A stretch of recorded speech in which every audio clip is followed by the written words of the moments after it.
Let me show you how to make delicious plant-based bagels at home. They're chewy on the outside, soft on the inside. You're going to love them.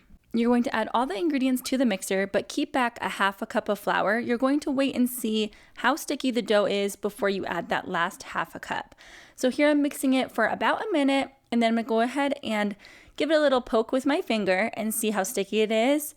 And I could tell that I could add that last half a cup of flour. It wasn't super sticky, but remember, bagel dough is super dense and not really sticky at all. And so after that half a cup, I give it another mix for about a minute and I checked it and it was definitely a little less sticky, a little bit more dense. Go ahead and let that knead for about 10 to 13 minutes. Take it out of the bowl, and again, it shouldn't be sticking to your hands. You can dust it with a little bit of flour right here if you need to. You're going to shape it into a ball, put it into your bowl, and cover it with plastic wrap. You're going to let the dough rise until it doubles in size, usually anywhere between 45 minutes, an hour. It really depends on how warm your kitchen is. Then you're going to go ahead and remove it from the bowl and divide it into 8 pieces. If you want your bagels to be all the exact same size, you can use a kitchen scale, but you don't need a kitchen scale if you want to cut them into 8 pieces that are all about the same size. I'm going to show you 2 different ways to shape the bagels. The first way is my favorite way, and you're going to first start by squeezing out all of the air bubbles. You're going to roll it up and then use your hands to roll it out like a snake.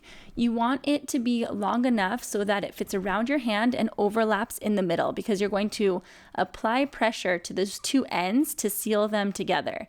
Now, because the bagel dough is a more dense and not so sticky dough, you may need to add just a little dab of water at the ends where they meet to help them stick together.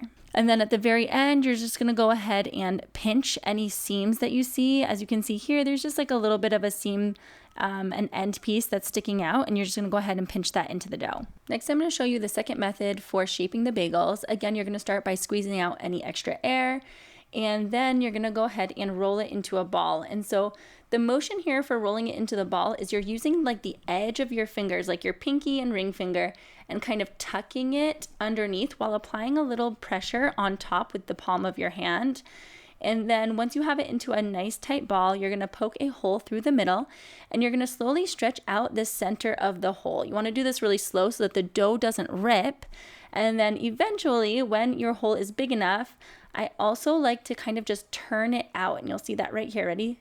That is kind of like it's in and then out. And then once you turn it out, that is the shape of the bagel. The bagels will be resting on a floured surface so that they're easy to pick up. While they're resting, you're going to go ahead and fill a pot with water and your sugar and get that up, bring that up to a boil. You're also going to preheat your oven as well. And you can see here, after they've rested, they've puffed up a little bit and they're ready to go into the boiling water. Put the bagels in top side down into the boiling water. You're going to boil each side for 30 seconds. Also, make sure that you have all your toppings ready, because the minute they come out of that boiling water, you're going to want to add them straight to the wet bagels, because that'll help them stick to the bagels. This also helps you avoid using an egg wash, which obviously is not plant-based, and so just doing it right after that water bath will allow all the toppings to stick. Bake your bagels in a 400-degree oven. Make sure that you rotate your pans halfway through the baking time. Allow your bagels to fully cool before slicing into them, and add your favorite plant-based cream cheese, butter, or ripe avocado. For this plant-based bagel recipe, check out my blog at timeforthetable.com.